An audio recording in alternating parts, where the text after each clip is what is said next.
Focus on excellence. ലക്ഷ്യങ്ങൾ കൃത്യമാണെങ്കിൽ വിജയം നമ്മളോടൊപ്പം തന്നെ ഉണ്ടാകും. ശരിയല്ലേ? +1 പഠനം ഏറ്റവും ലളിതവും എന്നാൽ ഏറ്റവും മികച്ച രീതിയിലും പഠിച്ചെടുക്കാൻ KKMS വിഷൻ ഒരുക്കുന്ന ഗാന്ധീവ ബാച്ച് 2026-27ലേക്ക് എല്ലാ കൂട്ടുകാർക്കും സ്വാഗതം. ഞാൻ ആതിര. ഇന്ന് നമ്മൾ പഠിക്കാൻ പോകുന്നത് +1 ബിസിനസ് സ്റ്റഡീസിലെ ആദ്യ ചാപ്റ്ററാണ്. ബിസിനസ്, ട്രേഡ് ആൻഡ് കൊമേഴ്സ് എന്ന് പറഞ്ഞ പാഠാണ് ഈ വീഡിയോയിൽ കൂടെ ഡിസ്കസ് ചെയ്യാൻ പോകുന്നത്. ഇത് ഈ ചാപ്റ്ററിൻ്റെ പാർട്ട് 1 വീഡിയോ ആണ് കേട്ടോ. അപ്പോൾ ഇവിടെ ഫസ്റ്റ് എന്താണ് ബിസിനസ് എന്ന് പറയുന്നുണ്ട്. Business is an activity where people make, sell or provide goods or services on a regular basis with the aim of earning money. പൈസ സമ്പാദിക്കാൻ വേണ്ടിയിട്ട് ആളുകൾ നിരന്തരമായിട്ട് സാധനങ്ങൾ ഉണ്ടാക്കുകയോ അല്ലെങ്കിൽ വാങ്ങി വിൽക്കുകയോ ചെയ്യുന്നതിനെയാണ് ബിസിനസ് എന്ന് പറയുന്നത്. അപ്പോൾ ബിസിനസ്സിൻ്റെ കുറച്ച് കീ പോയിൻറ്റ്സ് ഇവിടെ കൊടുത്തിട്ടുണ്ട്, നമുക്ക് ജസ്റ്റ് നോക്കാം. Business is an economic activity. Business എന്ന് പറഞ്ഞു കഴിഞ്ഞാൽ അതൊരു എക്കോണമിക് ആക്ടിവിറ്റിയാണ്. It involves production or purchase of goods or services. അതിലടങ്ങിയിട്ടുള്ളത് പ്രൊഡക്ഷൻ, സാധനങ്ങൾ ഉണ്ടാക്കുക അല്ലെങ്കിൽ സാധനങ്ങൾ വാങ്ങുക, ഇത്രയും കാര്യങ്ങളാണ് ബിസിനസ്സിൽ ഇൻവോൾവ് ചെയ്തിട്ടുള്ളത്. പിന്നെ ഇനി പറയാൻ പോകുന്നത് goods and services are exchanged for consideration of money. പൈസയ്ക്ക് വേണ്ടിയിട്ടാണ് ഗുഡ്സ് ആൻഡ് സർവീസസ് എക്സ്ചേഞ്ച് ചെയ്യുന്നത്. ഇപ്പം നമ്മളൊരു സാധനം ഉണ്ടാക്കിയിട്ട് വിൽക്കുകയാണെങ്കിൽ അതിൻ്റെ അൾട്ടിമേറ്റ് എയിം എന്ന് പറഞ്ഞു കഴിഞ്ഞാൽ അത് നമ്മൾക്ക് അതിൽ നിന്ന് പ്രോഫിറ്റ് കിട്ടുക അല്ലെങ്കിൽ പൈസ കിട്ടുക എന്നുള്ളതാണ്. പിന്നെ it is carried on regularly and continuously. Business എന്ന് പറഞ്ഞു കഴിഞ്ഞാൽ നിരന്തരമായിട്ട് ചെയ്യുന്ന ഒരു പ്രക്രിയയാണ്. എന്തെങ്കിലും ഒരു ദിവസം നമ്മളിപ്പോൾ ഒരു സാധനം വാങ്ങിയിട്ട് അത് വിൽക്കുകയാണെങ്കിൽ അത് എന്താവില്ല, ബിസിനസ് ആവില്ല. എന്നും ചെയ്യുകയാണെങ്കിൽ മാത്രമേ എന്തായിട്ട് കണക്കാക്കുള്ളൂ, ബിസിനസ്സായിട്ട് കണക്കാക്കുള്ളൂ.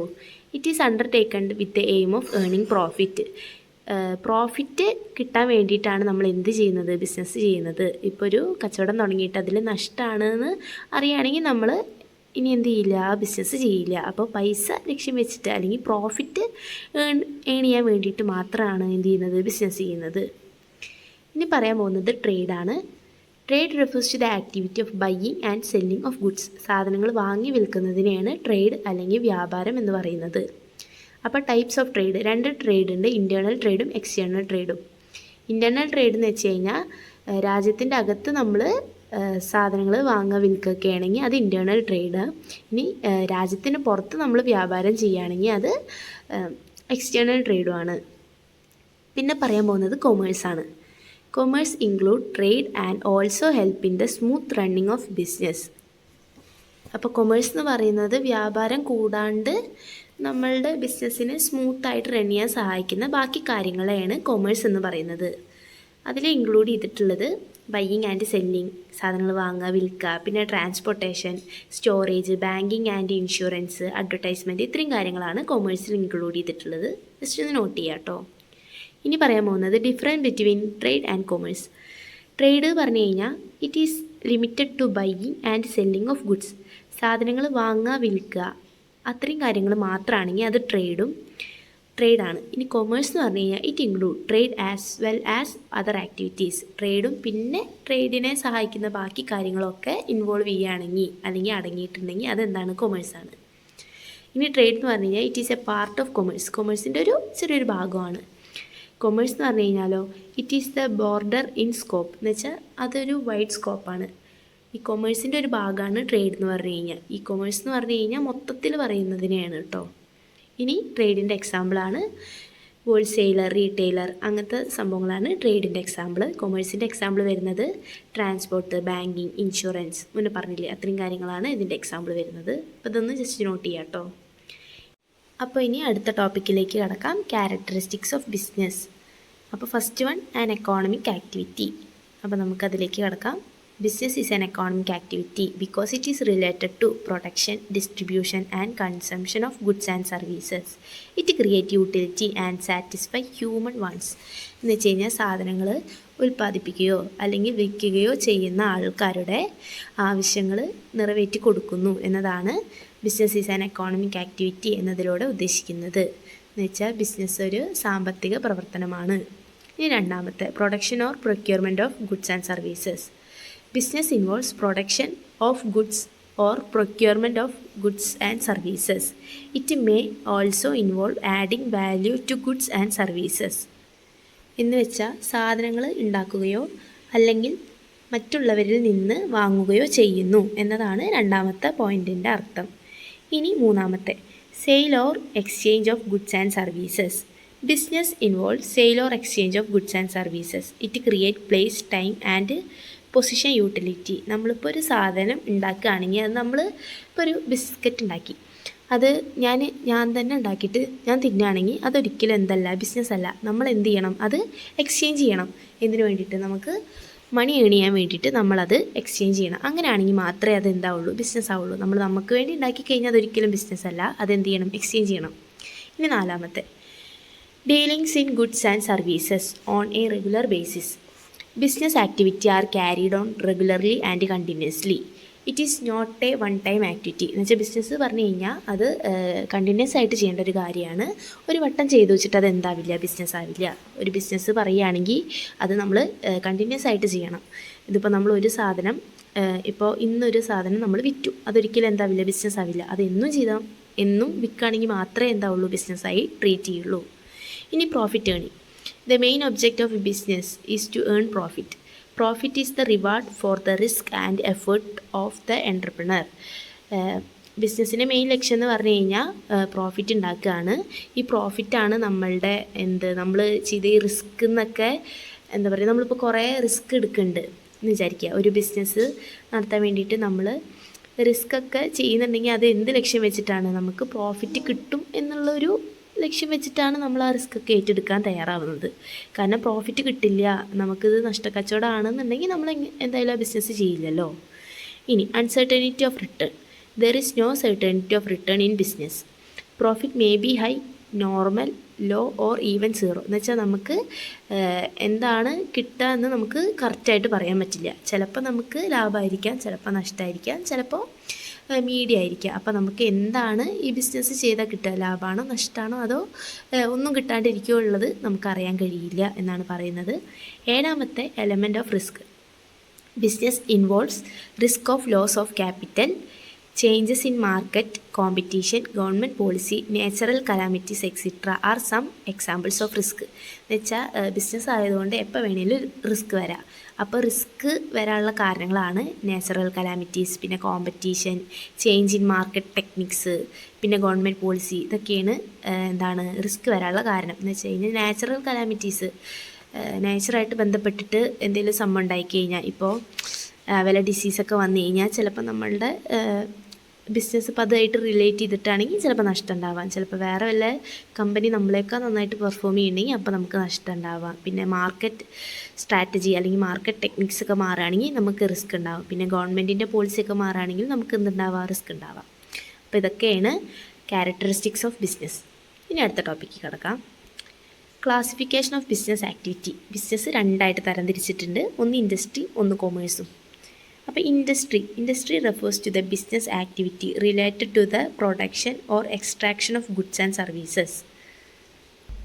എന്ന് വെച്ച് കഴിഞ്ഞാൽ സാധനങ്ങൾ ഉണ്ടാക്കുകയോ അല്ലെങ്കിൽ പ്രകൃതിയിൽ നിന്ന് എക്സ്ട്രാക്റ്റ് ചെയ്യുന്നതിനെയാണ് ഇൻഡസ്ട്രി എന്ന് പറയുന്നത്. അപ്പോൾ അതിൻ്റെ കുറച്ച് എക്സാമ്പിൾസ് കൊടുത്തിട്ടുണ്ട്. Manufacturing of goods in factories, extraction of natural resources, generation of electricity, construction activities. ഇതൊക്കെ അതിൻ്റെ എക്സാമ്പിളാണ് കേട്ടോ. Manufacturing of goods in factories എന്ന് വെച്ച് കഴിഞ്ഞാൽ അതിൻ്റെ എക്സാമ്പിൾ ടെക്സ്റ്റൈൽസ്, ഓട്ടോമൊബൈൽസ്, സ്റ്റീൽസ്, അങ്ങനത്തെ സംഭവങ്ങളൊക്കെ. എക്സ്ട്രാക്ഷൻ ഓഫ് നാച്ചുറൽ റിസോഴ്സസ് എന്ന് വെച്ച് കഴിഞ്ഞാൽ മൈനിങ്, ഫിഷിങ്, അങ്ങനത്തെ സംഭവങ്ങളില്ലേ നാച്ചുറലായിട്ട് എക്സ്ട്രാക്ട് ചെയ്യുന്നത്. ഇനി അടുത്തത് commerce refers to business activities related to the distribution and exchange of goods and services. എന്ന് വെച്ച് കഴിഞ്ഞാൽ ഉണ്ടാക്കിയ സാധനങ്ങൾ നമ്മൾ ബയ്യറിൻ്റെ അടുത്ത് എത്തിക്കുന്നതാണ് കൊമേഴ്സ് എന്ന് പറയുന്നത്. അപ്പോൾ അതിൻ്റെ എക്സാമ്പിൾസാണ് buying and selling of goods. എന്ന് വെച്ചാൽ സാധനങ്ങൾ വാങ്ങുക, വിൽക്കുക, അങ്ങനത്തെ സംഭവങ്ങൾ. പിന്നെ import and export of goods, കയറ്റുമതി ഇറക്കുമതി, ചരക്കുകൾ കയറ്റുമതി ഇറക്കുമതി ചെയ്യുക. പിന്നെ transport and warehousing, banking, insurance and other auxiliary service. ഇത്രയും കാര്യങ്ങളാണ് കൊമേഴ്സിൽ പറയുന്നത്. ഇനി അടുത്ത ടോപ്പിക്ക് പറയാൻ പോകുന്നത് ഇൻഡസ്ട്രിയാണ്. Conversion of resources into useful goods. എന്ന് വെച്ച് കഴിഞ്ഞാൽ പ്രകൃതിയിൽ നിന്ന് കിട്ടുന്ന റിസോഴ്സിനെയൊക്കെ യൂസ്ഫുൾ ഗുഡിലേക്ക് മാറ്റുന്നതാണ് industry. Conversion of resources into useful goods. അപ്പോൾ അതിൽ first primary industry, concerned with the extraction and production of natural resources and reproduction and development of living organism, plants etcetera. എന്ന് വെച്ച് കഴിഞ്ഞാൽ പ്രകൃതിയിൽ നിന്ന് നേരിട്ട് നമുക്ക് എടുക്കാൻ പറ്റുന്നതാണ് പ്രൈമറി ഇൻഡസ്ട്രി. നമുക്ക് നേരിട്ട് എന്ത് ചെയ്യാം, എക്സ്ട്രാക്റ്റ് ചെയ്യാം അല്ലെങ്കിൽ പ്രൊഡ്യൂസ് ചെയ്യാം. അതാണ് പ്രൈമറി ഇൻഡസ്ട്രി. അതിൽ തന്നെ രണ്ടായിട്ട് ഡിവൈഡ് ചെയ്തിട്ടുണ്ട്, ജനറ്റിക് ഇൻഡസ്ട്രിയും എക്സ്ട്രാക്റ്റീവ് ഇൻഡസ്ട്രിയും. ജനറ്റിക് ഇൻഡസ്ട്രി എന്ന് വെച്ച് കഴിഞ്ഞാൽ engaged in breeding plants and animals for their use in further reproduction. എന്ന് വെച്ച് കഴിഞ്ഞാൽ പ്ലാന്റിൽ നിന്നോ ആനിമലിൽ നിന്നൊക്കെ നേരിട്ടിട്ട് എടുക്കാൻ പറ്റുന്നതാണ് ജനറ്റിക് ഇൻഡസ്ട്രി. എന്ന് വെച്ച് കഴിഞ്ഞാൽ പാല് അങ്ങനത്തെ സംഭവങ്ങളില്ലേ, അതുമാതിരി മീൻ പിടിക്കുക, പിന്നെ പ്ലാന്റ് ബ്രീഡിങ്, ആനിമൽ ഹസ്ബൻഡറി അങ്ങനത്തെ സംഭവങ്ങളാണെന്ന് വെച്ചാൽ എന്താ ലിവിങ് തിങ്ങിൽ നിന്ന് നേരിട്ട് കളക്ട് ചെയ്യാൻ പറ്റുന്നതാണ് ജനറ്റിക് ഇൻഡസ്ട്രി. ഇനി എക്സ്ട്രാക്റ്റീവ് ഇൻഡസ്ട്രീസ് ആണെങ്കിലോ അത് നോൺ ലിവിങ് തിങ്ങിൽ നിന്നാണ്. എന്ന് വെച്ച് കഴിഞ്ഞാൽ extract or drone products from natural resources. എന്ന് വെച്ച് കഴിഞ്ഞാൽ മരം വെട്ടിയിട്ട് നമ്മൾ വുഡ് കളക്ട് ചെയ്യുക, പിന്നെ മണ്ണ് കുഴിച്ചിട്ട് നമ്മൾ ഗോൾഡ് കളക്ട് ചെയ്യുക, അങ്ങനത്തെ സംഭവങ്ങളൊക്കെ ഇല്ലേ. എന്നിട്ട് അങ്ങനത്തെ സംഭവങ്ങളാണ് എക്സ്ട്രാക്റ്റീവ് ഇൻഡസ്ട്രി.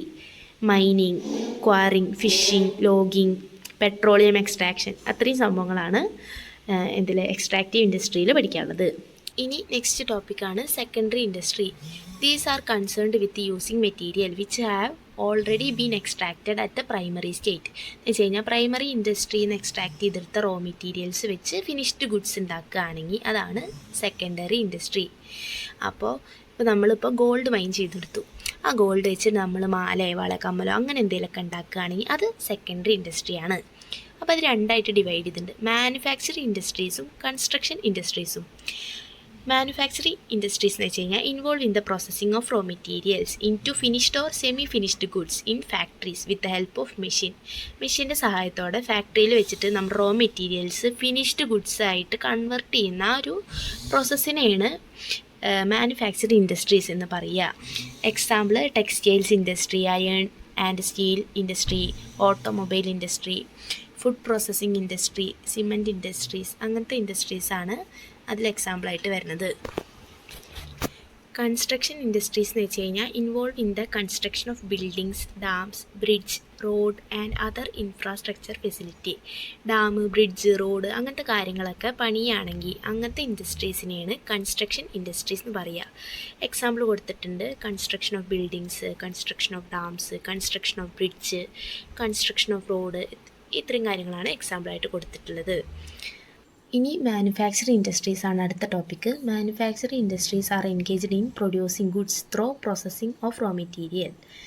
എന്ന് വെച്ച് കഴിഞ്ഞാൽ റോ മെറ്റീരിയൽസ് ഒരു കുറേ അധികം പ്രോസസ്സ് കൂടെ കടത്തി വിട്ടിട്ട് ഒരു ഫിനിഷ്ഡ് ഗുഡ് ഉണ്ടാക്കുകയാണെങ്കിൽ അതിനെയാണ് മാനുഫാക്ചറിങ് ഇൻഡസ്ട്രീസ് എന്ന് പറയുന്നത്. ഇനി analytical industry, separate different element from same material. ഒരു മെറ്റീരിയലിൽ നിന്ന് കുറേ അധികം പ്രൊഡക്റ്റ് ഉണ്ടാക്കുകയാണെങ്കിൽ അതാണ് അനലിറ്റിക്കൽ ഇൻഡസ്ട്രി. എക്സാമ്പിൾസ് കൊടുത്തിട്ടുണ്ട്, oil refining, sugar industry, salt industry. ഇനി സിന്തറ്റിക്കൽ ഇൻഡസ്ട്രി എന്ന് വെച്ച് കഴിഞ്ഞാൽ combine various ingredient into A new product. കുറേ അധികം ഇൻഗ്രീഡിയൻറ്റ് കൂട്ടിച്ചേർത്ത് കഴിഞ്ഞാൽ ഒരു പുതിയ പ്രൊഡക്റ്റ് ഉണ്ടാവുകയാണെങ്കിൽ അതാണ് സിന്തറ്റിക്കൽ ഇൻഡസ്ട്രി. അതിൻ്റെ എക്സാമ്പിൾ കൊടുത്തിട്ടുണ്ട്, ഫെർട്ടിലൈസർ ഇൻഡസ്ട്രി, പ്ലാസ്റ്റിക് ഇൻഡസ്ട്രി അങ്ങനത്തെ. ഇനി processing industry involve successive stage four manufacturing goods. എന്ന് വെച്ചാൽ പല ഘട്ടങ്ങൾ കൂടെ ഒരു സാധനം ഉണ്ടാക്കുകയാണെങ്കിൽ അതാണ് പ്രോസസ്സിംഗ് ഇൻഡസ്ട്രി. ഇനി assembling industry, assemble different component part two make A new product. കുറേ അധികം സാധനങ്ങളെ അസംബിൾ ചെയ്യുകയാണ്, കുറേ അധികം പ്രൊഡക്റ്റിനെ ഒരുമിച്ച് കൊണ്ടുവരികയാണെങ്കിൽ അതാണ് അസംബ്ലിംഗ് ഇൻഡസ്ട്രി.